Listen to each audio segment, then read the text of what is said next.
Hey Fuel Up family, happy Sunday. I hope you've had a great weekend, a great week, and I hope you're ready for this recipe. I have a delicious chicken green bean casserole, which is technically just a green bean casserole, a healthy green bean casserole at that, with chicken added to it. If you want to leave this without the chicken, you can do it just as a side dish. It would be perfect, but I thought, why not make it a full meal all in one, add some protein in with the veggies, and let's make it work. So I hope you enjoyed this recipe.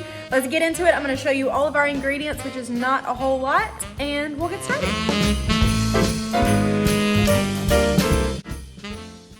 So let's talk about our ingredients. Now, it kind of looks like a mess on the counter, but this is what we're working with. So I went ahead and boiled fresh green beans. This is 1 pound of green beans, or 1.5 pound bag of green beans, and 2 medium to small or small to medium chicken breasts, and then shred that up. Now, you do not have to do this beforehand. You could do it right before you cook the casserole, but I just felt like this would be easier. And then I popped them together. So I boiled the green beans, and I kind of burnt a few of them by accident, but that's okay.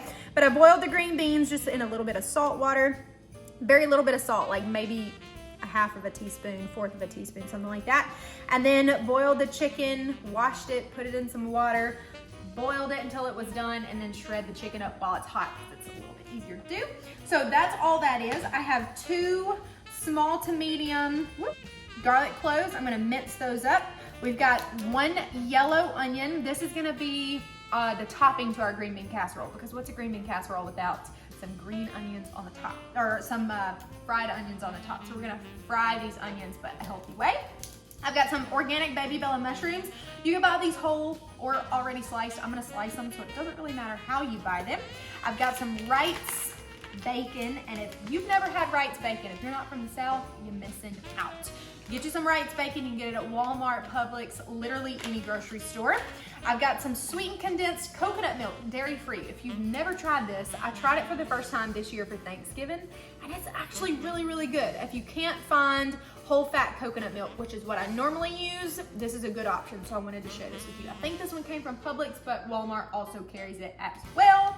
We've got some coconut oil that we're gonna fry our onions with, and I've got some cashew milk that we're also going to use with our green bean to make the actual casserole nice and yummy. We've got some black pepper, we've got some garlic powder, as well as some onion powder to give our onions a little bit of a spice. And then we've got some cashews here. I almost called them coconuts. These are cashews. It's about 2 ounces of cashews, unsalted. So make sure you get unsalted. And then I'm just soaking them in water to make them a little bit softer. You can do these overnight. You can do them an hour before, 2 hours before. I literally just have been soaking these for probably 15 minutes, 30 minutes. It doesn't take long. I just want them to soften up a little bit because we're gonna blend them up, and I'll show you why. Now, one thing you may notice that we don't have, that most green bean casseroles have, is an onion soup mix. We're not gonna use an onion soup mix in a can. We're gonna make our own. It's super simple, only takes a few of the ingredients that we have right here. And then we're gonna pop this into a 9-inch cast iron, or you can do a Pyrex like I have. Any kind of baking dish works. If you're gonna feed like 4 people, this is the perfect amount. If you're gonna feed more than 4 to 5 people, I would just double the ingredients that we have right here. All right, so let's get this casserole working. So we put the cashews into a strainer here in the sink. We just wanted to make sure we got the water off of them. One of the things that the water soaking the cashews helps too is not only does it help it to not be so firm, and it does soften the cashews, but it also helps them not to burn and to get like really, really solid. Like, you don't want to bite into something super solid in your green bean casserole. You want it to be nice and soft. So we added that in. I did realize that we had not enough cashew milk, so any nut milk works. It really doesn't matter what milk you use. So I'm gonna I added about 1/4 cup in here already, and I'm gonna add a little bit more, just a teensy bit. So you want it to be about 1/4, well, I would say 1/3 to 1/2 cup. I feel like 1/2 cup is the best. I kind of just eyeball it though, I'll be honest. So we've got that in there. That's all we're gonna use. We're just gonna blend this up. Let's turn it on, and I'm gonna go low.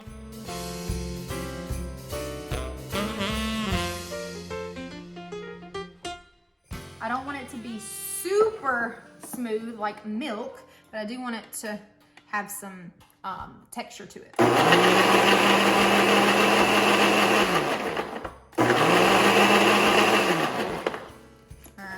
Now that we've got that in there, that looks good. I'm gonna add just a little bit more of our milk to it because I feel like it needs just a teensy bit more. All right, that should do it. That looks good. Now you see how it's still kind of chunky inside? That's what I want. You don't want it to be super blended all the way to where it's just another milky texture. So that's good. So I'm just gonna put this to the side. I'm not gonna put it in the fridge, not gonna put it in the microwave. I'm just gonna put it to the side and we're gonna start working on the rest of our ingredients. Next item of business, I've got 2 slices of our Wrights bacon. Now you don't have to use Wrights, but I promise you, if you use it, you'll never go back to another kind of bacon. It's halfway between thick and still thin, but man, y'all, this bacon is so good. So I'm gonna take this and slice it up, but I have a skillet over here. You can use a deep dish, you can use a literally whatever. Cast iron's fine too. Just heat it over a little bit lower than medium heat, and we're gonna slice this bacon up. Little slices. It doesn't have to be even. You just want them to be in nice, even slices.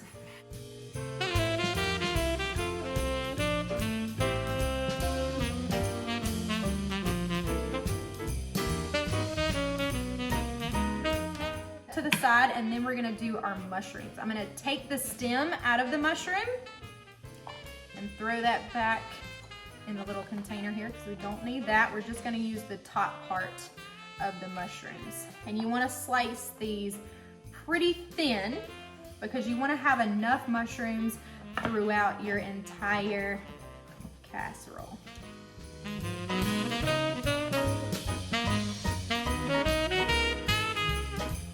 We're gonna start sauteing our mushrooms in the bacon, and I know you don't have to do this, but I just prefer to do it just to add a little bit extra flavor. I'm gonna add about a teaspoon of coconut milk, or excuse me, coconut oil into the skillet, slosh it around a little bit, and we're gonna turn the heat down just slightly. I'm gonna dump the mushrooms in first, and then we'll put the bacon in. So I want the coconut oil to kind of soak into the mushrooms first, get nice and fragrant before I start with the bacon. I'm just gonna soften these up just a little bit. Get those in there, make sure they get all that coconut oil. And it looks like they have done that. So now let's add our bacon in. Doesn't take but a second. And I'm gonna kind of use my hands to mix it around. I know they get stuck together sometimes, but I don't want them to cook touching each other as best as I can. So I'm just gonna move them around and continue to move them until the bacon is nice and crispy. And mushrooms, a fun fact about those is they're gonna soak up any kind of flavor that you have. So those mushrooms are gonna soak up this bacon flavor, which is gonna be perfect. So I'm gonna let those go for a second, and then we're gonna mince up our garlic. Sorry, forgot what that was called, our garlic.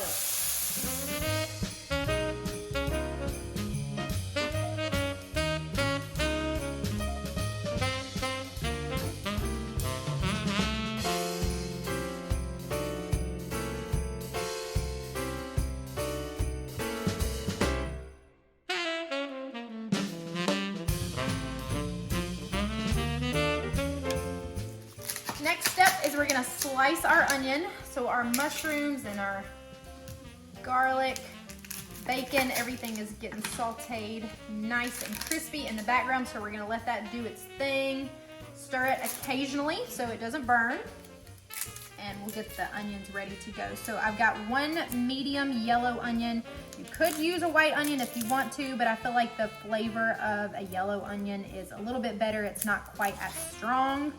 And that's what we're going for. So I'm gonna take all this paper off if I can get it off. I'm gonna slice our onion in half. And we're gonna slice each half super, super thin. So we wanna make sure we spread it out throughout the entire casserole. So I'm gonna slice very, very thin. And you can kind of see the width of what I'm going for. You want them to be they don't have to be very even. You just want them to be thin. And again, if you prefer something that's different, if you prefer them to be thick, then do that too. But I feel like this helps to spread your onions throughout the entire dish on top, and it covers really well. So that's what we want. So we're gonna get the rest of these sliced up there, just like that, and sit them to the side. Now you remember we've got some almond flour, a little bit of arrowroot flour, or tapioca flour, which is what I have, that's fine. Put a little bit of black pepper in here. Maybe about half a teaspoon to a teaspoon. About a teaspoon of onion powder. Same thing for the garlic powder. Perfect. And we're gonna whisk this together so it kind of blends in throughout all of it. Just like that, that's perfect. And put them right inside. So there's no like egg bath or anything that they're going in. We're just putting them directly into the flour mixture. And we're gonna make sure they're nice and broken up. Get that out. And we're gonna toss them with our hands, because the best way to do this is with your hands. All right, so we got them all broken up, most of them. Try to get those out of the way. Now you're just gonna slowly fold, especially if you have not a super large cutting, or excuse me, super large mixing bowl. Just go very gently, kind of make sure all of that flour gets mixed around. Kind of use your hands to kind of massage it in there. And break them up as you go. If you have any little pieces that aren't broken up, just make sure they're broken up. Get all the flour in there. And then we're gonna let them sit here for a minute, and we're gonna check our mushrooms and the bacon. And we're not gonna take the grease out of the bacon, because we're actually gonna cook these onions in some of that bacon grease. So all this deliciousness is gonna cook together. So there you have it, just like that. All right, you can see how everything's nice and golden brown. So I'm just gonna use like a straining spoon just to get them out, put them in another container, or just like I'm doing, putting them over here in the actual dish that I'm gonna cook in. That way I don't have to use as many things to wash. Get all of that out, but make sure we're leaving some of that grease down in there. And I'm just gonna spread them out in this dish too, because I want them to not get super soggy. I want them to hang out. All right, just like that. And leave some of the bacon grease, and I'm gonna use some tongs now, just so that I don't burn myself. And slowly take these down, mix them around a little bit. If you need to add any extra oil or anything in the bottom, you can add some coconut oil, maybe even some avocado oil so the onions don't burn. Avocado oil is great for high heat cooking. This is not super high heat, but it'll keep your onions from burning, so that's for certain. All right, so we're gonna do these in like 2 waves, because I want them to be nice and even on the bottom of the skillet.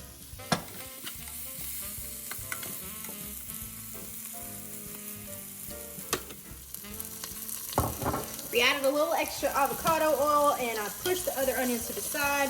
I'm gonna add the rest of these onions in now. Since those are getting nice and brown, we can let everybody cook together. This does not take very long. I did, however, take my heat up just a little bit. It's about medium to high heat now, just to make sure that we'll get them done. You just don't want it to pop out of the skillet. You want to make sure it stays in the skillet. See how this side's getting nice and browned? That's what we want, just like that. All right, so we're gonna finish up these onions, and then we're gonna do our last couple of things that we need to do with the green beans and the chicken, and we'll be working good. So our onions are nice and browned. I'm gonna go ahead and turn them off. I'm gonna leave them on the heat until I'm ready to add them to the top of the casserole, but I'm gonna go ahead, turn the heat off, but leave them on the eye, and we're gonna assemble this entire casserole. So everything's ready. I'm gonna go ahead and add a little cooking oil. This is avocado, olive oil. Either way, grease it up nice and good. Nothing sticks. And I just placed the mushrooms, the bacon, the green beans, chicken, everything in one. And I'm gonna give it a little toss, just a little bit. And I'm gonna add our cashews and milk mixture into all of this. Go ahead and mix it up together so that way it can be kind of soaking things up as we put it inside. And then we'll add a little bit of this sweetened condensed coconut milk. Not a whole bunch. You don't want to add the whole can because then it will be a little too sweet. So maybe about a little less than half of the can will be perfect. Mix it all together. Make sure every green bean is nice and coated. Perfect. And then I'm just gonna dump it right inside casserole dish. Perfect, just like that. And I'm gonna move it around a little bit, make sure there's chicken in every part. You don't wanna have half the casserole with chicken and the other half with none. Then we're gonna take our onions that we have, that we just sauteed. You hear that? Nice and crispy. So I'm gonna take these, I'll kind of do this from the side so you can see what I'm doing. And I'm gonna spread it out all the way across the casserole. I've already got my oven set to 375 degrees.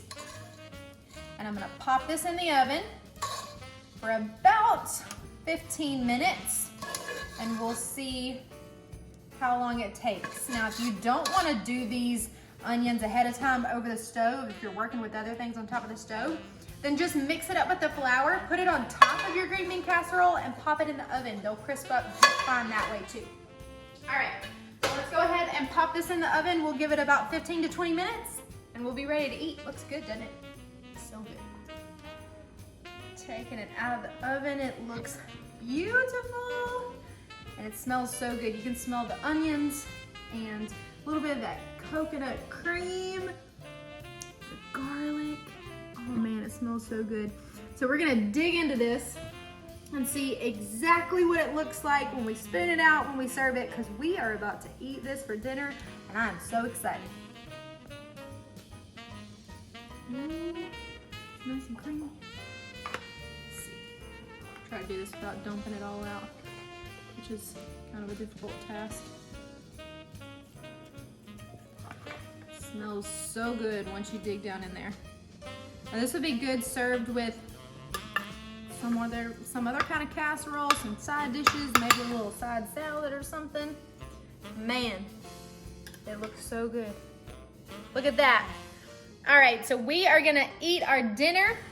I hope you enjoyed this recipe as much as we are about to enjoy it. Make it super simple, doesn't take a lot of ingredients, and super cheap casserole to make at the same time without using canned goods. So win-win. Well, we hope you enjoyed this recipe. We hope you have a great rest of your week. We will talk to you next week and fuel up. Hey, thanks for watching. Don't forget to like, comment, and subscribe if you like this video. And if you're watching this and you don't know what the weekly fuel up is, head over to our website listed on the screen and sign up for our weekly fuel up email. We send out every Sunday at noon. See you next time, friends. Have a blessed rest of your week and fuel up.